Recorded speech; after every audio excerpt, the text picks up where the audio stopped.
Welcome dear students. आज हम chapter 9 chemical equilibrium की क्विक रिवीजन करने जा रहे हैं। तो इसमें मोस्ट इंपॉर्टेंट क्वेश्चन जो आपसे डिस्कस किए जाएंगे। सबसे पहले जो हमारे पास क्वेश्चन है, व्हाट आर केमिकल रिएक्शंस। तो केमिकल रिएक्शंस हम किसे कहते हैं? केमिकल रिएक्शन बेसिकली ऐसा प्रोसेस होता है जिसमें किसी भी सब्सटेंस की नेचर और केमिकल कंपोजिशन में चेंज आ जाएगी, तो उसे हम केमिकल रिएक्शन का नाम दे देंगे। जिस तरह से रस्टिंग ऑफ आयरन है, हमारे पास वाटर की फॉर्मेशन है। इस तरह से मोस्ट इंपॉर्टेंट क्वेश्चन सेकंड जो है हमारे पास वो है difference between reactants and products. अब रिएक्टेंट्स और प्रोडक्ट्स को हम किस तरह से डिफरेंशिएट करेंगे? बेसिकली हमारे पास किसी भी रिएक्शन के दौरान जो सब्सटेंस कंबाइन हो रही होंगी that will be known as reactants, और जो न्यू सब्सटेंस जिनकी फॉर्मेशन होगी that will be known as products. अब इसमें अगर वाटर की एग्जांपल लेंगे, उसमें हमारे पास हाइड्रोजन और ऑक्सीजन हमारे पास रिएक्टेंट्स हैं, और जो वाटर है वो हमारे पास प्रोडक्ट है। इसी तरह से what is a complete reaction, ये भी कई बार रिपीटेड है क्वेश्चन, मोस्ट इंपॉर्टेंट है। तो कंप्लीट रिएक्शन वो होगा in which all the reactants are converted into products. इसमें भी अगेन आप वाटर के एग्जांपल ले सकते हैं।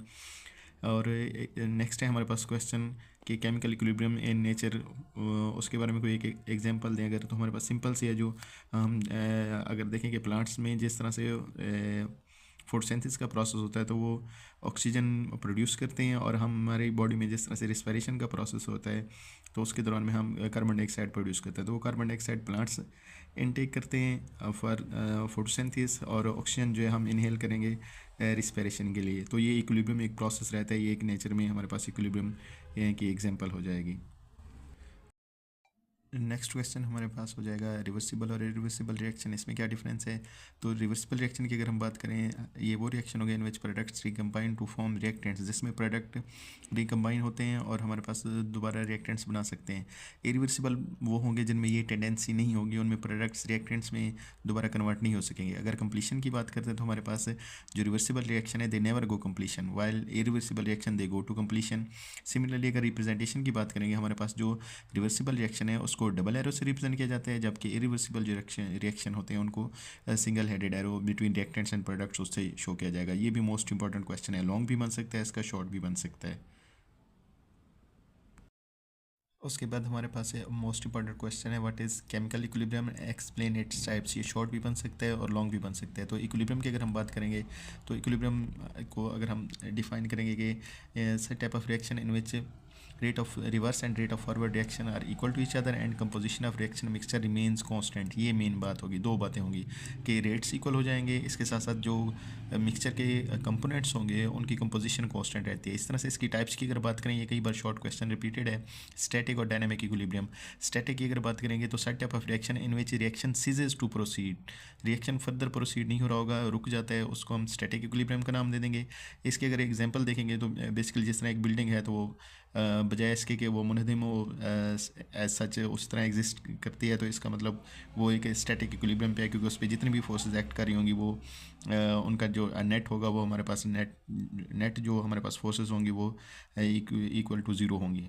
इस तरह से डायनामिक इक्विलिब्रियम की अगर हम बात करते हैं, डायनामिक इक्विलिब्रियम में रेट ऑफ फॉरवर्ड और रिवर्स रिएक्शन इक्वल होंगे इन अपोजिट डायरेक्शन, उसको हम डायनामिक इक्विलिब्रियम का रिएक्शन का नाम दे देंगे, और इसमें रिएक्शन स्टॉप भी नहीं होगा।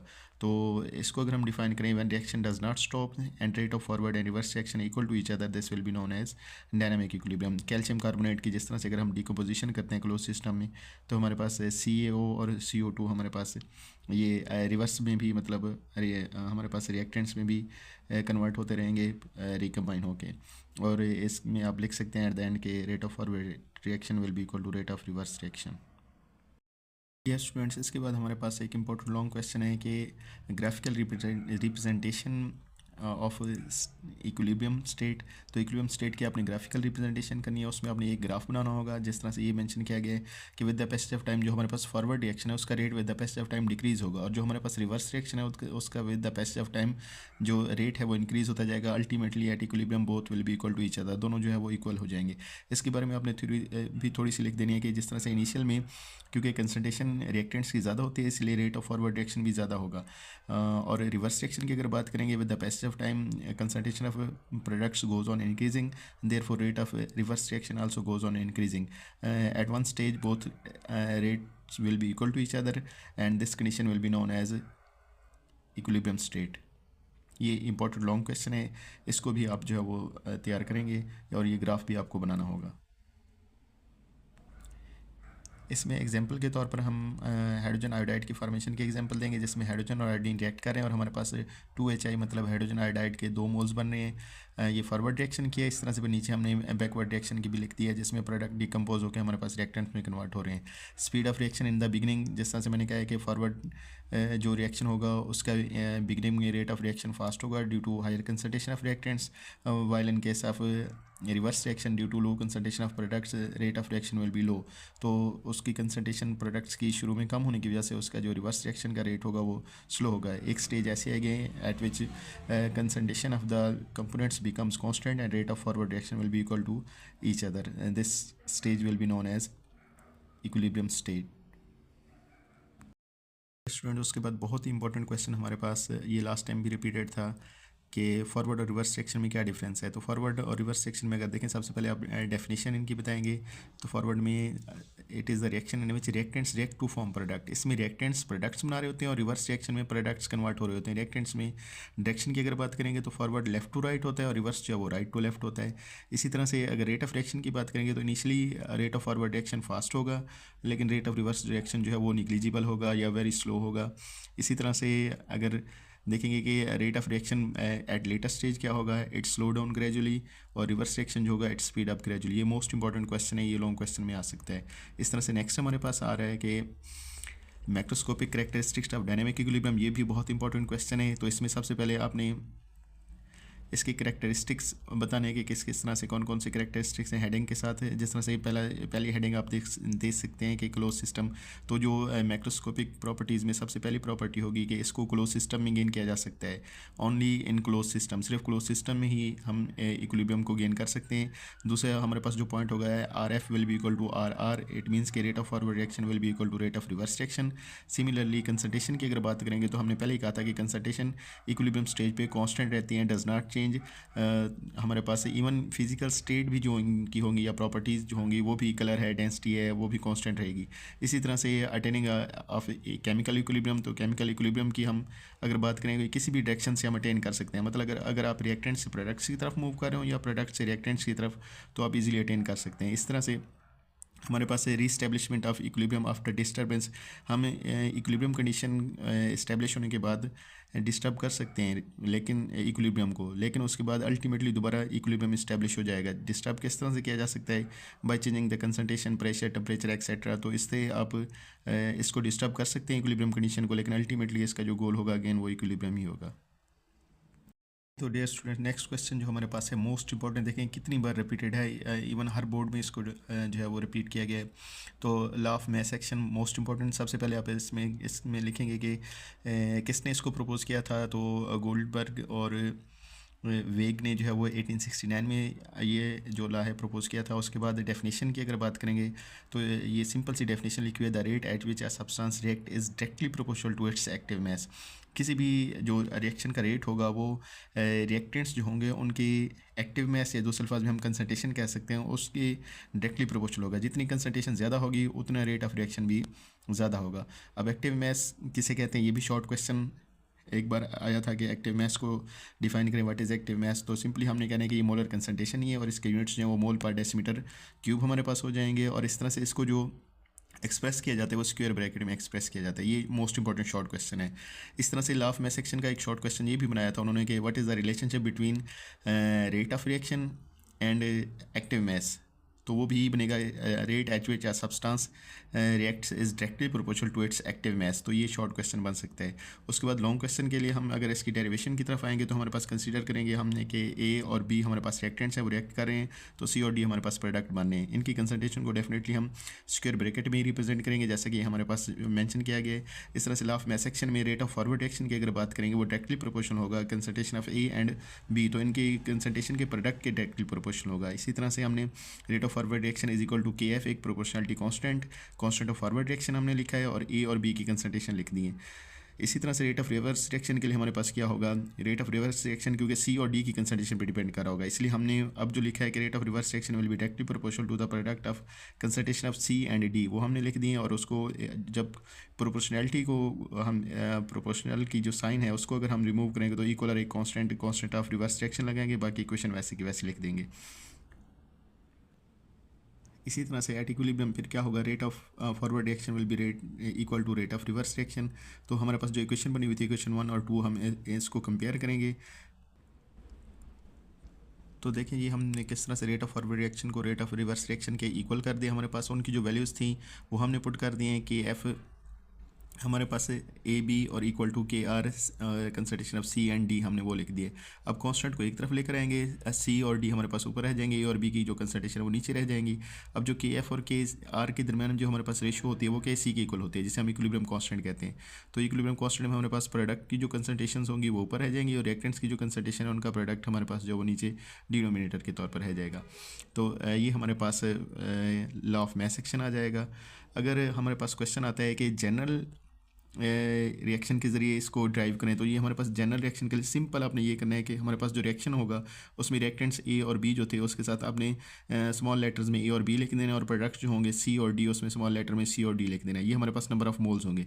यही नंबर ऑफ़ मोल्स जो हमारे पास सेम चलते जाएंगे, जस्ट आपने उनको जो नंबर ऑफ़ मोल्स होंगे उनको एक्सपोनेंट के तौर पर शो करते जाना है। ए और बी पे जिस तरह से हमारे पास देखें ये एक्सपोनेंट के तौर पर शो किए गए, इसी तरह से सी और डी पे वहाँ पे आपने एक्सपोनेंट उसके सी और डी लिख देने हैं। कोई चेंज नहीं करनी, जस्ट हमने यही करने के एक्सपोनेंट के तौर पर इनको शो करते जाएंगे। जिस तरह से हमारे पास अगर हम देखें कि इसमें हमारे पास जो रिलेशनशिप आ रहा है, देखें सी के ऊपर एक्सपोनेंट हमारे पास सी है, डी पे भी इस तरह से, ए पे भी और बी पे भी सेम। अगर हम बैकवर्ड मूव करें तो उसमें हमारे पास जो आया था वहाँ पे एक्सपोनेंट नहीं थे। तो अगर जनरल रिएक्शन के लिए हमें कहा जाएगा तो हम ये फिर इस तरह से सिर्फ मोल्स शो कर देंगे स्मॉल लेटर्स में ए बी और सी और डी, और वो एक्सपोनेंट की फॉर्म में आप शो करते जाएंगे। ये देख आप इजीली इसको देख सकते हैं। इस केस में हमारे पास फिर के सी जो आ जाएगी वो हमारे पास देखें के सी जो आ रही है हमारे पास, इसे हम इक्विलिब्रियम कांस्टेंट एक्सप्रेशन भी कह देते हैं। हमारे पास प्रोडक्ट्स जो है वो उनकी कंसंट्रेशन ऊपर लेंगे, हम रिएक्टेंट्स की जो कंसंट्रेशन का प्रोडक्ट है वो हम डिनोमिनेटर के तौर पर लेंगे, बाकी जो उनके कोएफिशिएंट है वो एज एन एक्सपोनेंट हम वहाँ पे शो कर देंगे। इसी तरह से किसी भी रिएक्शन की अगर आपने के सी लिखनी होगी तो सिंपल के सी किस तरह से लिखेंगे, अपने प्रोडक्ट जिस तरह से हमारे पास ये नाइट्रोजन मोनोऑक्साइड है इसकी केसी लिखने के लिए हमें कहा गया, तो सिंपली हमने प्रोडक्ट्स ऊपर लिख लेने हैं और रिएक्टेंट्स नीचे लिख लेने हैं, जिस तरह से ये हमारे पास लिए गए हैं। और जो उनके कोएफिशिएंट होंगे या मोल्स जो होंगे वो एज एन एक्सपोनेंट शो कर देंगे। डायरेक्ट हम इस तरह से लिख सकते हैं इसको। इस तरह से अमोनिया के बारे में भी कई बार उन्होंने पूछा हुआ है कि इसका इक्विलिब्रियम कांस्टेंट एक्सप्रेशन लिखें, तो आपने अमोनिया बाज़ दफ़ा वो अमोनिया के लिए आपको रिएक्शन भी नहीं देगा, मतलब इक्वेशन नहीं देगा, खुद से कहेगा कि अमोनिया के लिए बैलेंस केमिकल इक्वेशन लिखें अमोनिया की फॉर्मेशन के लिए, और उसके लिए आप इक्विलिब्रियम कांस्टेंट एक्सप्रेशन भी लिखें। तो हमने ये इस तरह से नाइट्रोजन 3 मोल हाइड्रोजन के साथ रिएक्ट करेगा और हमारे पास 2NH3 बनेंगे। अब हमने केसी लिखनी किस तरह से है, हमने जो प्रोडक्ट्स हैं वो हमारे पास अमोनिया है वो हमने ऊपर लिख लेने हैं न्यूमरेटर के तौर पर, और उसके जो 2 मोल्स हैं ये एक्सपोनेंट के तौर पर शो करने। यहाँ पे ज़रा मिस्टेक हो गई है तो अपने ये एक्सपोनेंट के तौर पर शो कर देने इधर 2। बाकी नीचे जो डिनोमिनेटर के तौर पर आएंगे वो हमारे पास रिएक्टेंट्स की कंसंट्रेशन आएगी, और उनके जो मोल्स हैं या कोएफिशिएंट जो है हमारे पास, जिस तरह से इसमें 3 कोएफिशिएंट आ रहा था हाइड्रोजन का, वो आपने एज एन एक्सपोनेंट शो कर देना है। तो ये आप इस तरह से इक्विलिब्रियम कांस्टेंट एक्सप्रेशन लिख सकते हैं किसी भी रिएक्शन का। स्टूडेंट्स उसके बाद ये भी बहुत इंपॉर्टेंट लॉन्ग क्वेश्चन है हमारे पास, equilibrium constant and its unit, या बस दफ़ा के सी एंड इट्स यूनिट्स, इस तरह से भी क्वेश्चन ये कर लिया जाता है। तो सिंपली हमने लिखना किस तरह से है इसको, ये सबसे पहले हम डेफिनेशन लिखेंगे कि डेफिनेशन है क्या बेसिकली। तो ये इक्विलिब्रियम कांस्टेंट जो है वो रेशियो है कि इसके दरमियान में is the ratio of the product of concentration of the products raised to the power of coefficient to the product of concentration of the reactants raised to the power of coefficient as expressed in the balanced chemical equation।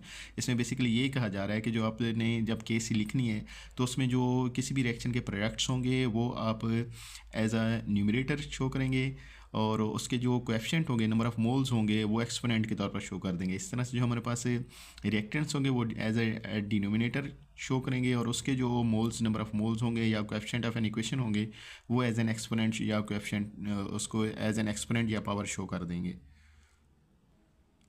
तो देखिए इसमें यही बात बताई जा रही है कि हमारे पास जब इक्विलिब्रियम एक्सप्रेशन की हम रिप्रेजेंटेशन करेंगे तो उसमें कन्वेंशनल मेथड यही है कि आप जो न्यूमरेटर होंगे वो हमारे पास प्रोडक्ट्स होंगे और जो रिएक्टेंट्स होंगे वो एज ए डिनोमिनेटर शो किए जाएंगे। अब इसके बाद डिपेंडेंस इसकी किस पे होती है, ये कई बार एमसीक्यूज भी आया, तो इसकी जो डिपेंडेंस होती है वो टेम्परेचर पे होती है। बाकी इनिशियल कंसंट्रेशन या प्रेशर वगैरह वॉल्यूम इस पे इसकी डिपेंडेंस नहीं होती।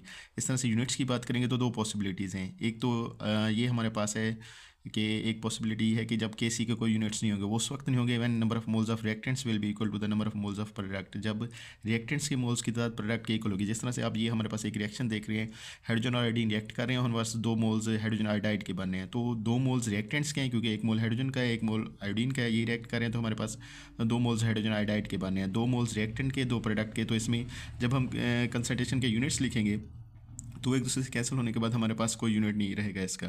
लेकिन अगर नंबर ऑफ मोल्स इक्वल नहीं आ रहे तो हमारे पास फिर कोई ना कोई इसके यूनिट्स ज़रूर होंगे। और ये एग्जांपल कई बार उन्होंने पूछी भी है कि अमोनिया के जो वो के सी के यूनिट्स लिखे अमोनिया के रिएक्शन के। तो ये हमारे पास देखें, अमोनिया में अगर हम बात करें तो रिएक्टेंट्स जो हमारे पास उसके 4 मोल्स हैं और प्रोडक्ट्स के हमारे पास 2 मोल्स हैं। तो प्रोडक्ट ऊपर आएंगे, रिएक्टेंट नीचे, जब कैंसिल करेंगे सॉल्व करेंगे तो हमारे पास पर मोल स्क्वायर और डेसीमीटर जो DM6 जो है हमारे पास वो इसके यूनिट्स बनने के सी के। इसी तरह से लास्ट और मोस्ट इंपॉर्टेंट क्वेश्चन ये भी है कि इसकी इंपॉर्टेंस क्या है इक्विलिब्रियम कांस्टेंट की या के सी की क्या इंपॉर्टेंस है। तो 2 ही इसकी है हमारे पास। एक तो हम इससे डायरेक्शन प्रिडिक्ट कर सकते हैं किसी भी रिएक्शन की, इसके साथ साथ एक्सटेंट ऑफ रिएक्शन भी प्रिडिक्ट कर सकते हैं। तो डायरेक्शन हम किस तरह से जो है वो इसकी प्रेडिक्ट कर सकते हैं, तो हम कंपैरिजन करेंगे QC और KC का। QC रिएक्शन कोशेंट को कहते हैं और QC हमारे पास इक्विलिब्रियम कांस्टेंट है। पहली कंडीशन ये होगी कि अगर हमारे पास QC की वैल्यू कम है और KC की ज़्यादा है, if the value of KC is greater than QC then reaction will proceed in forward reaction. हमारे पास रिएक्शन जो है वो फॉरवर्ड रिएक्शन में प्रोसीड करेगा। अगर हमारे पास QC की वैल्यू कम हो जाती है, ज़्यादा हो जाती है और KC की कम हो जाती है, then reaction will take place in reverse direction. तो हमारे पास जो रिएक्शन होगा वो रिवर्स डायरेक्शन में प्रोसीड करेगा। ये जिस तरह से आपको शो किया गया, इस तरह से अगर इफ़ के सी इज़ इक्वल टू QC, अगर दोनों इक्वल हैं तो इट मीन्स के इक्विलिब्रियम पोजीशन है हमारे पास और रिएक्शन इक्विलिब्रियम में है। दूसरी जो इंपॉर्टेंस है इसकी prediction of extent of reaction. तो हम एक्सटेंट ऑफ रिएक्शन भी जो है वो डिटरमाइन कर सकते हैं, प्रेडिक्ट कर सकते हैं। किस तरह से हम प्रेडिक्ट करेंगे, वो हम बेसिकली न्यूमेरिकल वैल्यू से KC की। तो एक्सटेंट ऑफ रिएक्शन कहते किसे हैं कि how much reactants are converted into products, कितने रिएक्टेंट्स जो है वो प्रोडक्ट में कन्वर्ट हुए हैं। अब पॉसिबिलिटीज़ क्या हैं, अगर हमारे पास लार्ज न्यूमेरिकल वैल्यू है KC की, इट मीन्स अगर लार्ज है तो प्रोडक्ट्स भी ज़्यादा होंगे, रिएक्टेंट्स निग्लिजिबल होंगे, ऑलमोस्ट ऑल प्रोडक्ट्स होंगे in the reaction mixture and reactants will B negligible. और उसके बाद आपने ये एक एग्जांपल भी इसमें मेंशन करनी है। इसके साथ साथ अगर हमारे पास स्मॉल न्यूमेरिकल वैल्यू है, स्मॉल है, तो हमारे पास प्रोडक्ट क्या होंगे, वो भी उनकी कंसंट्रेशन भी कम होगी और रिएक्टेंट्स जो हैं वो हमारे पास उनकी कंसंट्रेशन ज़्यादा होगी। और इसी तरह से अगर रिएक्शन जो होंगे they never goes to completion, जिनमें KC की वैल्यू स्मॉल होगी। इसी तरह से अगर इंटरमीडिएट है, ना ही बहुत ज़्यादा है वैल्यू ना ही कम है, तो हमारे पास सिग्निफिकेंट अमाउंट होगी, कंपेरेबल अमाउंट होगी रिएक्टेंट्स की भी और प्रोडक्ट्स की भी। Thank you so much. ये हमारा कंप्लीट जो है वो चैप्टर था जो मैंने आपको गो थ्रू करा दिया। डियर स्टूडेंट्स, ये कुछ हमारे पास टेस्ट योर सेल्फ हैं, तो ये भी हम देख लेते हैं। पहला है कि why reversible reaction never completed. तो इसका हम सिंपल कह देंगे the forward and reverse reaction keeps on occurring continuously, therefore the reversible reaction never complete. ये सिंपली आप ये इसका मैंने लिख दिया है, अब ये क्वेश्चन भी इजीली सॉल्व कर लेंगे। उसके बाद है हमारे पास व्हाट इज स्टैटिक इक्विलिब्रियम। तो ये हम पहले ही कर चुके हैं अपने डिस्कशन में। इस तरह से तीसरा है कि why modes of reactants product do not change at reversible reaction. तो पहले हमने कहा है क्योंकि रिवर्सिबल रिएक्शन में बेसिकली रेट ऑफ फॉरवर्ड और रिवर्स रिएक्शन इक्वल हो जाते हैं और अपोजिट डायरेक्शन में प्रोसीड हो रहे होते हैं, इसलिए रिएक्टेंट्स प्रोडक्ट्स में और प्रोडक्ट्स रिएक्टेंट्स में कन्वर्ट हो रहे होते हैं, therefore there will be no net change in a reversible reaction. उसके बाद जो हमारे पास टेस्ट योर सेल्फ है उसकी अगर बात करें तो पहले उन्होंने लॉ ऑफ मास एक्शन के बारे में पूछा हुआ है, ये हमने कर लिया था। इस तरह से how the active mass is represented, ये भी मैंने आपको डिस्कशन में डिस्कस करा दिया था। उसके बाद what do you mean by equilibrium constant KC के बारे में पूछा जा रहा है, वो भी मैंने आपको डिस्कस करा दिया था। इस तरह से उसके बाद आ रहा है कि हमारे पास point out the coefficient of each of the following hypothetical reaction. ये हमारे पास कुछ रिएक्शंस दिए गए, इनमें हमने कोएफिशिएंट बताने हैं। तो सिंपल सा कोएफिशिएंट बेसिकली ये होंगे, जो हमारे पास कोई भी रिएक्शन है, जिस तरह से हमारे पास 2A + 3B रिएक्ट करें, हमारे पास 4C और 2D मिल रहे हैं, तो ये जो नंबर दिए गए इनको हम नंबर ऑफ मोल्स भी कह सकते हैं या कोएफिशिएंट ऑफ इक्वेशन भी कहेंगे। तो फर्स्ट की अगर बात करेंगे इसमें हमारे पास 2, 3, 4 और 2 ये हमारे पास कोएफिशिएंट हो गए। तो जितने भी हमारे पास दिए गए हैं रिएक्शन, इनमें जितने ये नंबर हैं ये हमारे पास यही होंगे हमारे पास कोएफिशिएंट, जो 2, 3, 4, 5 या जो जितने भी लिखे होंगे वो आप मेंशन कर देंगे कि ये हमारे पास इस इक्वेशन में या इस रिएक्शन में ये हमारे पास कोएफिशिएंट है।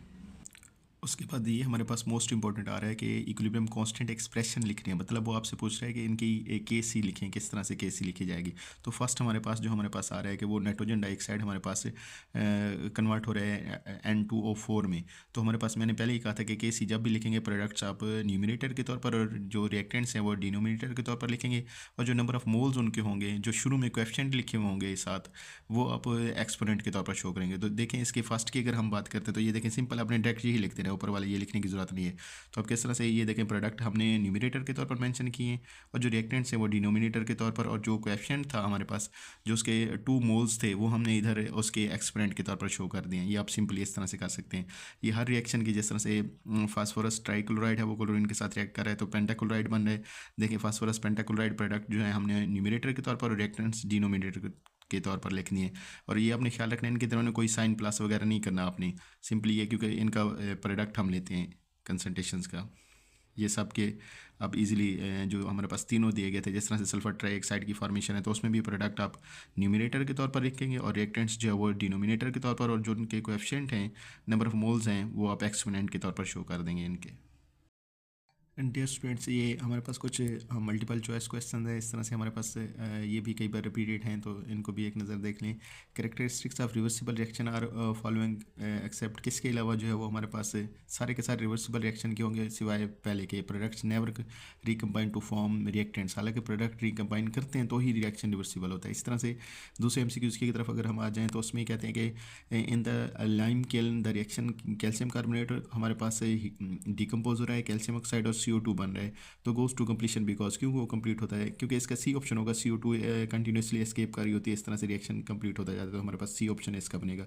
इस तरह से हमारे पास एक रिएक्शन दिया गया है, इसकी कहते हैं कि KC फाइंड आउट करें। तो KC के लिए मैंने अभी आपको चैप्टर में भी बताया था कि जब हमारे पास प्रोडक्ट होंगे वो ऊपर लिखेंगे न्यूमिनेटर के तौर पर, और जो रिएक्टेंट्स होंगे वो नीचे लिखेंगे। तो आप इसमें देखें हमारे पास जो डेल्टा ऑप्शन बन रहा है उसमें प्रोडक्ट ऊपर है और रिएक्टेंट्स नीचे हैं। हालांकि चार्ली जो सी ऑप्शन है उसमें भी यही चीज़ है, लेकिन मैंने कहा था जो हमारे पास नंबर ऑफ मोल्स होंगे या कोएफिशिएंट ऑफ इक्वेशन होंगे वो एज एन एक्सपोनेंट रिप्रेजेंट करेंगे, तो डेल्टा ऑप्शन हमारे पास इसका करेक्ट बनना है। इसी तरह से what when a system is at equilibrium state, जब रिएक्शन इक्विलिब्रियम से स्टेट पे होगा तो हमारे पास क्या होगा, हमने पहले ही कहा था कि उसमें जो रेट ऑफ फॉरवर्ड और रिवर्स रिएक्शन होंगे वो इक्वल हो जाते हैं, तो इसका डेल्टा ऑप्शन बनेगा। इस तरह से अगर हम MCQs नंबर 5 की तरफ आ जाएँ उसमें उसकी बात करें, which one of the following statement is not correct about active mass. Active mass से क्या मतलब कौन सी इसकी जो स्टेटमेंट है वो करेक्ट नहीं है, बाकी जो 3 हैं वो करेक्ट दिए गए। तो इसमें अगर हम देखें हमारे पास डेल्टा ऑप्शन बनेगा, active mass means total mass of substance, तो इसका मतलब ये नहीं होता, टोटल मैस नहीं होता एक्टिव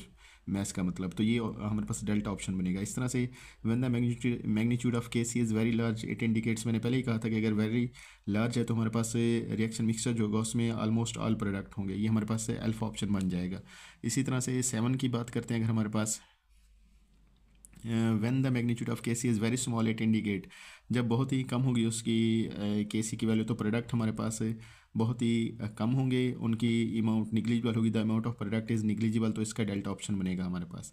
इसी तरह से अगर हम नेक्स्ट की बात करते हैं 8 हमारे पास जो है द रिएक्शन विच हैव